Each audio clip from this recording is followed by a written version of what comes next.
கௌதம் தின்னானூரி டைரக்ஷனில் விஜய் தேவர்கொண்டா, பாக்யஸ்ரீ போஸ், சத்யதேவ், ரோஹிணிலாம் நடித்த தமிழ் டப்பிங்கோட இப்போ தேட்டர்ஸில் ரன் ஆகிட்டு இருக்க ஸ்பை ஆக்ஷன் ட்ராமா தான் கிங்டம்.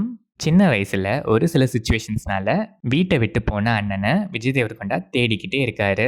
வளர்ந்து கான்ஸ்டபிள் ஆனதுக்கப்புறம் ஒரு நாள் ஒரு ரிஸ்கான ஸ்மக்லிங் கேங்கை ஸ்பை பண்ணுற அசைன்மெண்ட் விஜய் தேவர்கொண்டாக்கு வருது.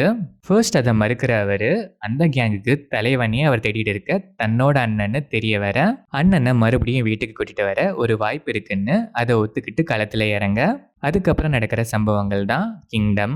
இந்த படத்தோட run time 2 hours and 40 minutes. படம் ஆரம்பிச்சது டிஃப்ரெண்ட்டாக நல்லாவே ஸ்டார்ட் ஆச்சு. போக போக சில டல் மூமெண்ட்ஸ் இருந்தாலும் லென்த்தி ஃபீல் கொடுத்தாலும் ஃபர்ஸ்ட் ஆஃப் ஃபேர்லி என்கேஜிங்காகவே இருந்துச்சு. இன்டர்வெல் பிளாக்லாம் செம்ம.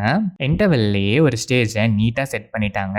பட் செகண்ட் ஆஃப் அதே பாயிண்டில் கண்டினியூ ஆனாலும் அந்த மொமெண்டம் அந்தளவுக்கு இம்பாக்ட்ஃபுல்லாக இல்லைன்னு தான் எனக்கு ஃபீல் ஆச்சு. டுவர்ட்ஸ் கிளைமேக்ஸ் அகைன் நல்லா கிரிப்பிங்காகவே இருந்துச்சு. மேக்கிங்லாம் செம. பட் நிறைய இடங்களில் ஒரு ஃப்ரெஷ்னஸ் இல்லாமல் இருந்துச்சு. இது அது இல்லைங்கிற மாதிரி நிறைய இடங்கள் ஃபீல் கொடுத்துச்சு. விஜய் தேவர்கொண்டா கண்டிப்பாக கேரியர் பெஸ்ட் பர்ஃபார்மன்ஸ்னே சொல்லலாம். ரோலுக்கான மெனக்கெடல் ஒவ்வொரு ஃப்ரேம்லேயுமே தெரிஞ்சுது. ஃபிசிக்ல இருந்து எல்லாமே செம ஆப்டு. பாக்யஸ்ரீ போஸ் பேருக்கு 2-3 சீன்ஸ் தான், பெருசாக ஸ்கோப்பே இல்லை. சத்யதேவுக்கு ஸ்கோப் நல்லாவே இருக்கு, செம்மையாக பெர்ஃபார்மும் பண்ணியிருக்காரு. ரோஹிணி அண்ட் அதர் ஆர்டிஸ்ட்லாம் அவங்கவுங்க ரோலை நீட்டாகவே பண்ணியிருக்காங்க. டெக்னிக்கலாக பார்த்தா இது ஒரு செம ஸ்ட்ராங்கான ஃபிலிம் தான் சொல்லணும். மேக்கிங் வைஸே செம்ம ஒர்த்து. சினிமாட்டோகிராஃபி, விஷுவல்ஸ் எல்லாமே செம்ம. Colour grading ஆப்டு. ஸ்டன்ட்ஸ்லாம் பக்கா. அனிருத்தோட பேக்ரவுண்ட் ஸ்கோர் நிறைய இடங்களில் ஆஸ் யூஷுவல் எலிவேட்லாம் பக்காவாகவே பண்ணியிருக்கு. எடிட்டிங் பேட்டர்ன் நல்லாவே இருந்துச்சு. தமிழ் டப்பிங் ரொம்பவே நல்லா இருந்துச்சு.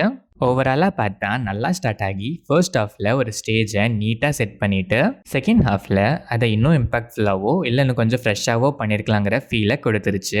அண்ட் அது மட்டும் இல்லாமல் லென்த்தி ஃபீலும் இன்னும் கொஞ்சம் ட்ரிம் பண்ணி சீன்ஸ்லாம் ஃப்ரெஷ்ஷாக ரைட் பண்ணி இம்பாக்ட்ஃபுல்லாக ப்ரெசென்ட் பண்ணியிருந்தா இன்னுமே ஒரு ஒர்த்தான அவுட்டிங்காகவே வந்திருக்கும் இந்த கிங்டம்.